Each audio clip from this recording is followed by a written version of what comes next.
না, এটা তো স্বাভাবিক প্রক্রিয়াই হবে। যারা এই পদের জন্য প্রস্তুত থাকবেন তাদের নামে প্রস্তাবক থাকবে, সমর্থক থাকবে, তার সম্মতি থাকবে।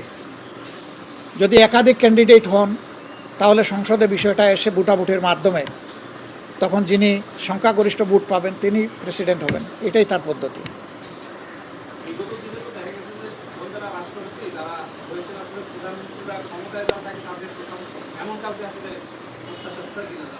না, আমরা তো প্রেসিডেন্টের মর্যাদাই প্রেসিডেন্টকে দেখতে চাই, কোনো তুষামুদকারী দেখতে চাই না। এবং আমরা যে রিফর্মের কথা বলছি সেই তুষামুদের জায়গাটাকেই শেষ করে দেওয়ার জন্য বলছি। আমরা বলছি যার যার জায়গায় সবাই সম্মানিত এবং দায়িত্বপ্রাপ্ত, তারা অন্য কারো কাছে মাথা নত করে কোনো দায়িত্ব পালন করবেন না। অফিসের একজন পিয়নও যদি হন তিনিও তার জায়গায় মর্যাদার সাথে তার দায়িত্ব পালন করবেন। কারো ডিকটেশনে তিনি চলবেন না, তিনি নীতি মেনে চলবেন। ঠিক যিনি প্রেসিডেন্ট হবেন তিনিও রাষ্ট্রের নীতি মেনে চলবেন, তিনি অন্য কারো কাছে তার বিবেককে তিনি বিলিয়ে দিবেন না, এটা আমরা আশা করব যিনি হবেন। জি, রয়েছে না, শেষ এসে গেছে। কিসের? না, উনি দেশ ছেড়ে যাওয়ার কথা আমি শুনি নাই। উনার বক্তব্য যেটা আজকে পেয়েছি যে তিনি গুরুতর অসুস্থ, মাঝে মাঝে তিনি ফেন্টিং অ্যাটাকে পড়ে যান, এই জন্যে তিনি দেশের বাইরে গিয়ে চিকিৎসা নিতে চান আর তিনি বিশ্রামে থাকতে চান। সেটা সরকার দেখবে, আমরাও খেয়াল রাখব। আমি মনে করি সব ট্রিটমেন্টই দেশে সম্ভব, কারণ আমারও তো একটা জটিল রোগ হয়েছিল। আমাকে তো ডাক্তাররা পর্যন্ত রিকমেন্ড করেছিল বাইরে যাওয়ার জন্য, আমি তো যাইনি। আমি তো এখানেই চিকিৎসা নিয়েছি। আমি চাই যে সবাই যেন এখানেই চিকিৎসা নেয়। এমনকি প্রয়োজন হয় বিদেশ থেকে এক্সপার্ট আনাও যেতে পারে, এটা কোনো সমস্যা নেই।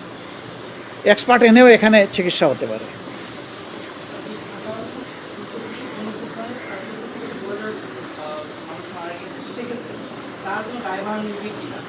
হ্যাঁ, এটা তো আমি বলছি, মনে হয় আপনি তখন আসেননি।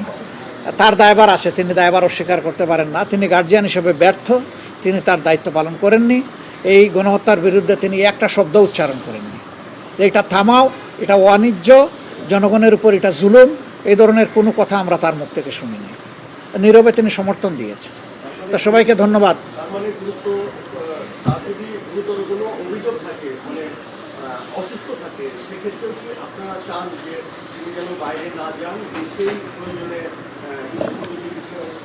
আমি তো শুধু তার ব্যাপারে না, আমি সবার ব্যাপারে চাই।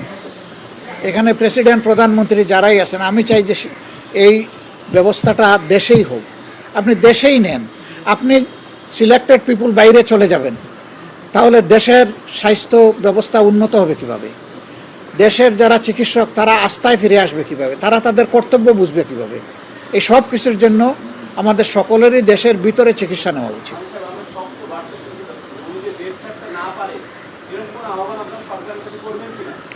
আপনারা সহসাই জানবেন যে আমরা সেই আহ্বান করব কিনা, ইনশাল্লাহ। কারণ এখন তো আমি আমার সহকর্মীদের সাথে কোনো আলোচনা করতে পারিনি, জাস্ট ম্যাটারটা ঘটেছে একটু আগে। এই জন্য তাৎক্ষণিক আমরা প্রতিক্রিয়া আপনাদেরকে জানালাম। আমাদের ফার্দার প্রতিক্রিয়া আরও সুন্দরভাবে আপনারা জানতে পারবেন ইনশাল্লাহ। সবাইকে ধন্যবাদ। যারা দেরিতে এসেছেন তারা দায়ী নন, আমরা দেরিতে তাদেরকে দাওয়াত দিয়েছি, এই জন্য আমরা দায়ী।